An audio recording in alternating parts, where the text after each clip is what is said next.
dari kelompok kami yang akan kami bawakan yaitu adalah masa reformasi yang akan dibawakan oleh saya. Yang pertama, reformasi merupakan suatu gerakan yang menghendaki adanya perubahan kehidupan bermasyarakat, berbangsa dan bernegara ke arah yang lebih baik secara konstitusional.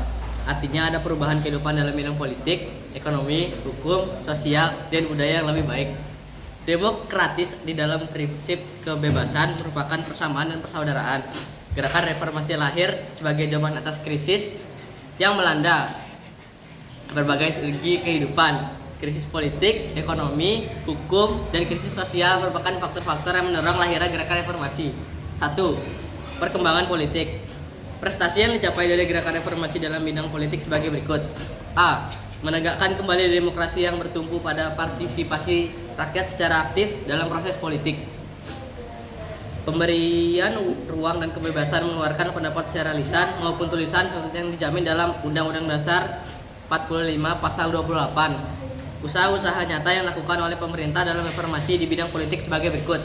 Yang pertama, diterbitkannya Undang-Undang Nomor 2 Tahun 1999 tentang partai politik.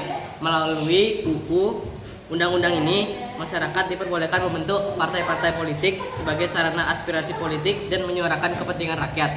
Yang kedua, diterbitkannya Undang-Undang Nomor 9 Tahun 1998 tentang kebebasan berpendapat di muka umum. Melalui undang-undang ini, rakyat mulai terbiasa dengan unjuk rasa, demonstrasi, dan dialog interaktif. Oke, sekian, terima kasih. Selanjutnya akan dibacakan oleh Nino. Materi selanjutnya akan saya bacakan. Nama materinya adalah perkembangan politik. B. Menciptakan plan government atau pemerintah yang bersih dan berwibawa serta bertanggung jawab. Hal itu dilakukan melalui hal-hal berikut. 1. Keluarnya TAP MPR No. IX MPR atau 1998 tentang penyelenggaraan pemerintah yang bersih dan bebas dari KKN. 2. Undang-Undang No. 12 Tahun 1999 tentang kebolehan pegawai negeri sipil berpartisipasi dalam partai politik sebagai sarana menyampaikan aspirasinya. C. Kebijakan politik paling kontroversial yang ditempuh oleh pemerintah Indonesia pasca reformasi merupakan tawaran pelaksanaan jajak pendapatan referendum di Timur. Upaya tersebut dilakukan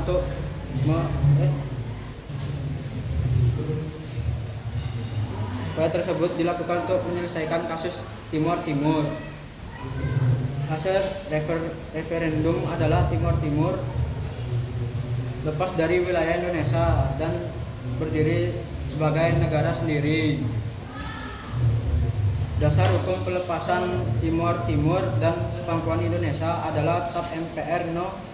V MPR 1999 tentang pencabutan TAP MPR No.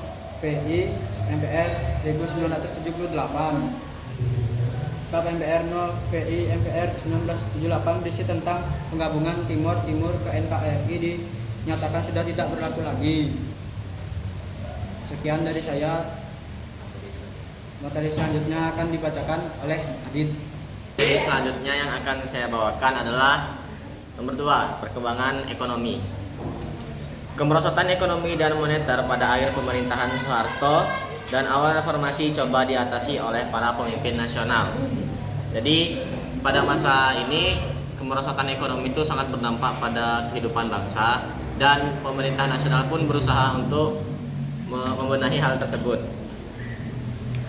Mereka mengadakan serangkaian kebijakan ekonomi. Kebijakan tersebut diharapkan mampu mengeluarkan Indonesia dari krisis ekonomi. Sampai ke telepon ya, Bunda. Ya, beberapa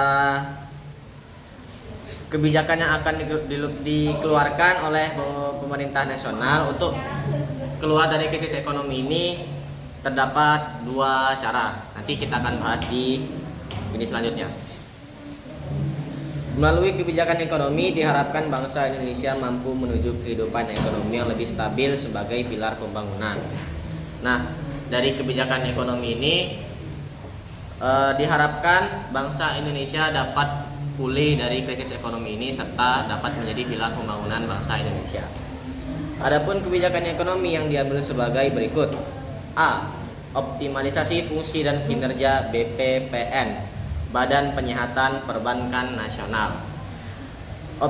Optimalisasi yang dimaksud di sini adalah dengan memberikan sanksi kepada bank-bank yang tidak menaati peraturan-peraturan perbankan nasional.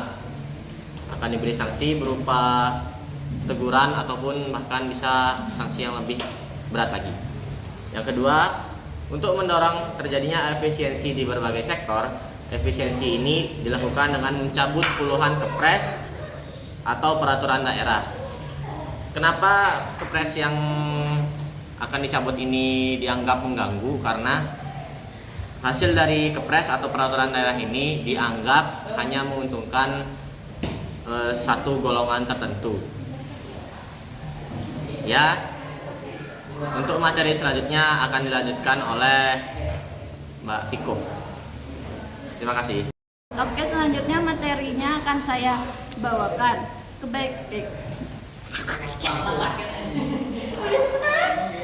Oke, materi selanjutnya akan disampaikan oleh saya. Kebijakan ini bertumpu pada usaha-usaha perbaikan dan pemantapan ekonomi kerakyatan melalui tindakan-tindakan sebagai berikut. A. Oke, materi selanjutnya akan disampaikan oleh saya. Kebijakan ini bertumpu pada usaha-usaha perbaikan dan pemantapan ekonomi kerakyatan melalui tindakan-tindakan sebagai berikut. A. Perluasan lapangan kerja secara terus-menerus melalui investasi dalam dan luar negeri seefisien mungkin. B. Penyediaan ruang sekolah, pemerataan guru dan tenaga kependidikan di seluruh wilayah Indonesia. Buku-buku untuk pendidikan dengan harga yang terjangkau. C. Penyediaan fasilitas kesehatan masyarakat melalui pembukaan klinik, tersedianya dokter dan tenaga kesehatan, obat-obatan dengan harga yang terjangkau. D. Penyediaan barang-barang kebutuhan pada rakyat sehari-hari untuk memenuhi permintaan pada harga yang terjangkau. E. Penyediaan fasilitas umum seperti rumah, air minum, listrik, bahan bakar, komunikasi, angkutan umum dengan harga yang terjangkau. Sekian dari saya. Materi selanjutnya akan disampaikan oleh Fardan. Materi selanjutnya akan diambil oleh saya, Muhammad Fardan Akbari. Jadi materi yang akan saya jelaskan adalah kehidupan masyarakat Indonesia pada masa reformasi. Pada masa reformasi, keadaan sosial masyarakat Indonesia tampak belum begitu baik. Salah satu penyebabnya adalah sisi sempit dari pemaknaan reformasi. Penyalahgunaan wewenang menjadi gambaran buram keadaan sosial pada masa reformasi. Dalam kurun waktu 1998 sampai 2004, keadaan politik benar-benar mewarnai berbagai sendi kehidupan sosial masyarakat Indonesia. Perilaku saling menghancurkan, saling fitnah, dengki, dan dendam mewarnai layar tontonan sehari-hari rakyat.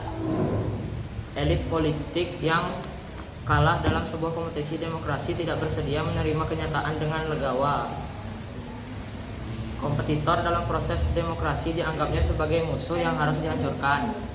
Keadaan semacam itu secara langsung atau tidak langsung akan memengaruhi kehidupan masyarakat luas. A. Kehidupan sosial.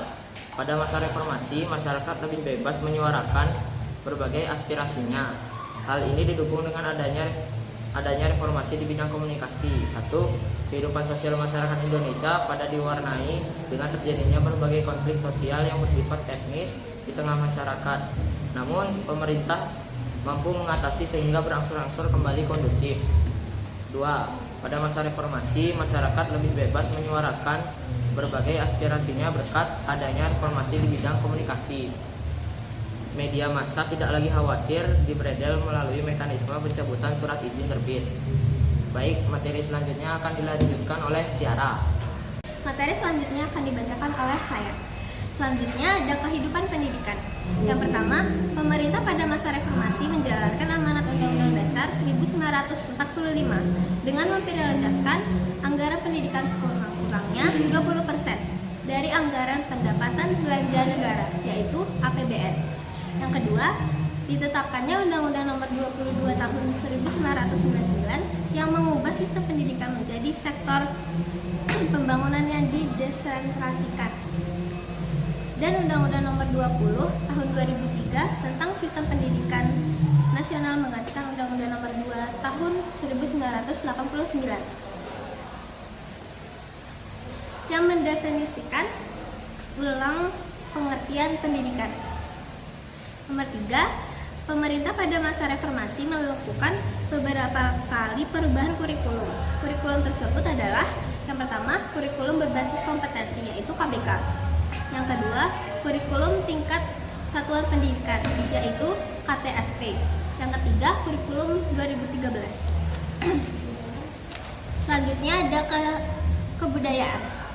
Yang pertama, dalam bidang kebudayaan dilakukan upaya pelestarian budaya dengan mendaftarkan warisan budaya Indonesia ke United Nations Educational, Scientific, dan Cultural Organization, yaitu UNESCO atau Organisasi Pendidikan.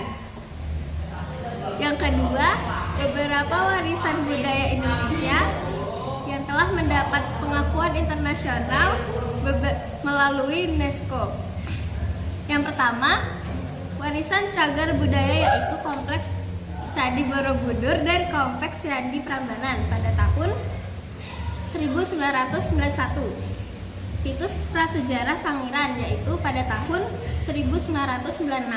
Yang kedua, warisan karya budaya tak benda antara lain wayang 2003, keris 2005, batik 2009, angklung 2010, tari saman 2011, dan noken 2012.